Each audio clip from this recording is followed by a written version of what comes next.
Today we're going to go over the Chapter 2, Section 1 study guide, and I'm going to start with the definition. Foot-pounds, the English unit of work.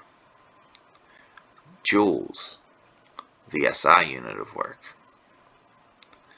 Kinetic energy, the energy an object has that is associated with its motion. Newton meters, the SI unit of work equivalent to 1 joule. Potential energy, the energy an object has due to its position. Radians, a unit for measuring angles. Work is a measure of energy transferred when a force moves an object a certain distance.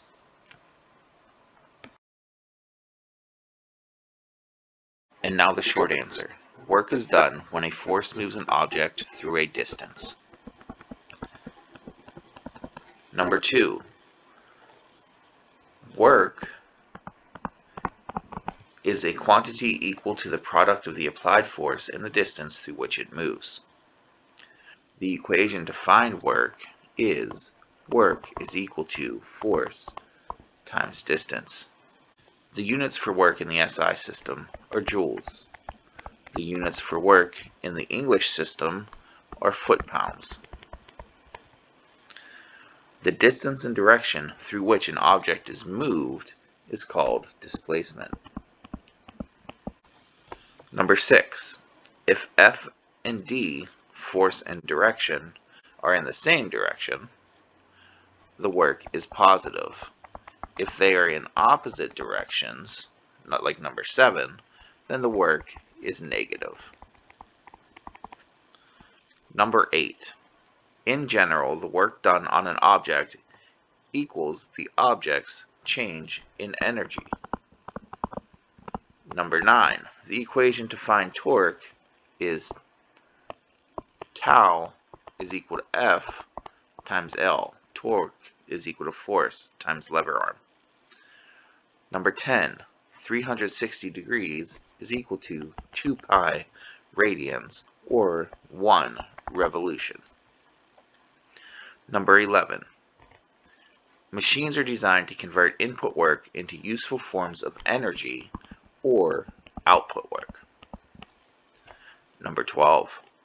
In real machines, the output work is always less than the input work. 13.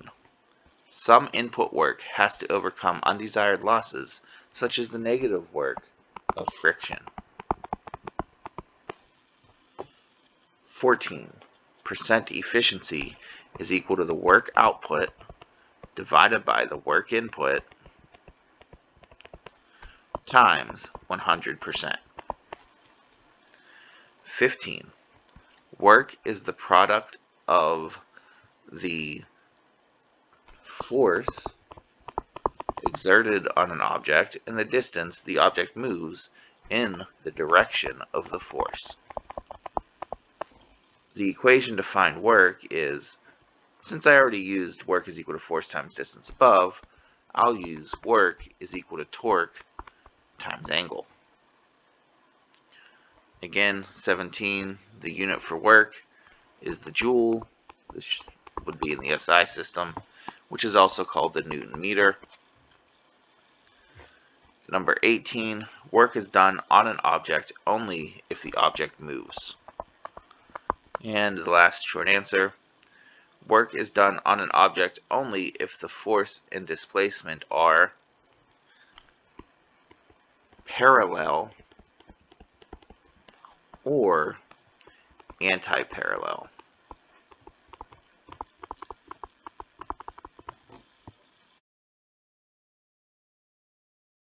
Number 1. Calculate the amount of work done by a weightlifter in lifting a 200-pound barbell a distance of 5 feet. For this problem, we're going to use work is equal to force times distance. The force is 200 pounds times a distance of 5 feet to give us 1,000 foot-pounds of work. Number 2. A car and trailer are moving to the right. The driver applies the brakes and stops the car in 5 meters. A constant braking force of 900 newtons is applied over this distance. What is the direction of the braking force? Well, if the car is moving to the right, the direction of the braking force is of course going to be to the left. How much work is done on the car by this force? Again, for this we're going to use work is equal to force times distance. For this problem, the force is 900 newtons times the distance of 5 meters, which is equal to 4,500 joules. However, because they are in opposite directions, this needs to be negative 4,500 joules.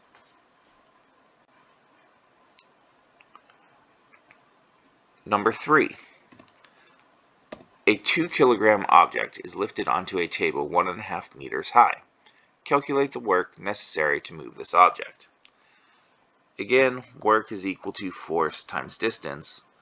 However, we're given the mass of this object. And in order to find the force that you need to lift it, you need to multiply that mass by 9.8. So work becomes 9.8 times the mass of the object times the distance. So we have 9.8 times 2 kilograms times 1.5 meters, and that is equal to 29.4 joules of work. Number 4.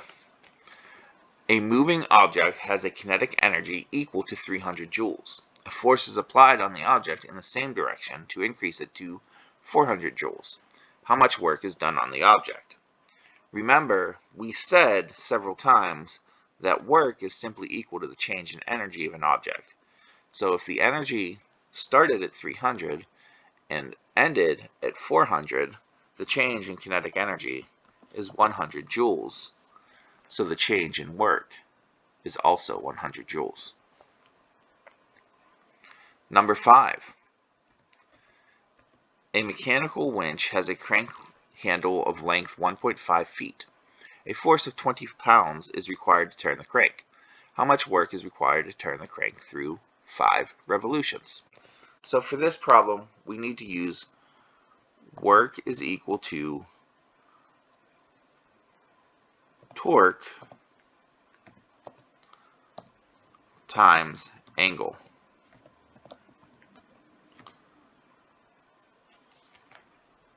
To find the torque, we're going to use force times distance. To find the angle, we're going to take the number of revolutions and multiply it by 2 times pi. So when we fill in for our variables, the force is 20 pounds. We multiply that by the length of the lever arm, which is 1.5 feet. We multiply that by the number of revolutions, 5, and we multiply that by 2 times pi. When we do this, we get 9.4248. This is going to be in joules because it is the SI system. Number 6 is very similar, so much so that we can almost copy the equation from the previous problem. However, in this problem, we're given the torque. We don't need to find it by taking the force times the distance. So for our equation, we're going to have torque times the number of revolutions times 2 pi. So we have 150 newton meters of torque multiplied by 40 revolutions, and multiplying that by 2 times pi to get it to radians gives us a work equal to 37,699.11 joules. Number 7. An electric motor on a forklift turns at a speed of 600 RPM for 4 seconds. It produces a torque of 20 Newton meters to turn a hydraulic pump. The system lifts a 154 kilogram box a vertical distance of 2.5 meters. How much work is done by the motor to lift the box for part A? So for part A, we need to find the work done to lift the box. For this, we're going to use work is equal to force times distance.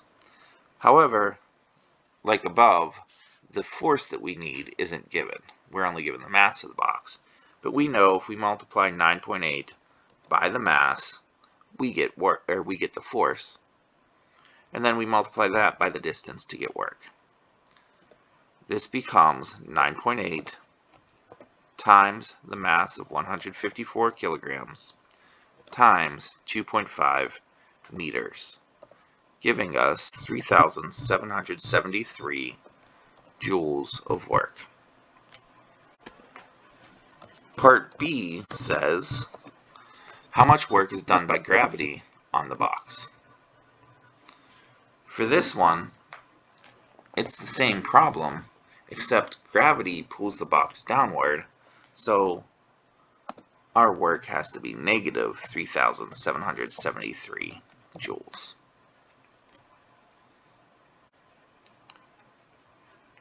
Number 8. A sailor uses a rope and an old squeaky pulley to raise sails that weigh 140 newtons. He finds that he must do 180 joules of work on the rope in order to raise the sail by 1 meter, doing 140 joules of work on the sail. What is the efficiency of the pulley? Express your answer as a percentage. So because we want a percent efficiency, we're going to say percent efficiency is equal to the output work divided by the input work times 100%. This becomes 140 joules for the output work divided by 180 joules for the input work times 100, giving us 77.8%.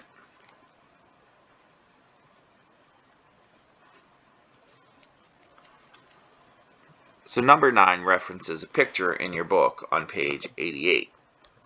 It is figure 2.3. And it says the block and tackle shown in the figure is used to lift an automobile engine. The engine weighs 600 pounds and is raised 9/10 of a foot. The operator pulls with a force of 100 pounds over a distance of 6 feet. Calculate the efficiency of the block and tackle system. So for this, we're going to use efficiency is equal to, once again, the work output divided by the work input, just like above, except we don't need a percentage here, so we don't need to multiply it by 100%. However, for this problem, we're going to say the work output is going to be the force from the engine, the weight of the engine, times how far it was raised. The work input is how hard the operator pulled, 100 pounds, and the distance he pulled, 6 feet. So this becomes the force output, 600, times the distance that it was moved, 0.9, divided by, don't forget your parentheses, the force the operator pulled, 100 pounds, times 6 feet. When we multiply that out, we get an efficiency of 0.9. Number 10. Amy uses 20 newtons of force to push a lawnmower 10 meters. How much work does she do? For this problem, work is simply equal to force times distance. We have 20 newtons times 10 meters, which will equal 200 joules of work. How much work does an elephant do while moving a circus wagon 20 meters with a pulling force of 200 newtons? Again, work is equal to force times distance. We have 200 newtons times 20 meters, giving us 4,000 joules of work. Number 12. A 900 Newton mountain climber scales a 100 meter cliff. How much work is done by the mountain climber? Work is equal to force times distance. We have 900 newtons times 100 meters, giving us 90,000 joules of work. For number 13, Sean uses 45 newtons of force to stop the cart 1 meter from running his foot over. How much work does he do? Work is equal to force times distance. 45 times 1 equals 45 joules of work.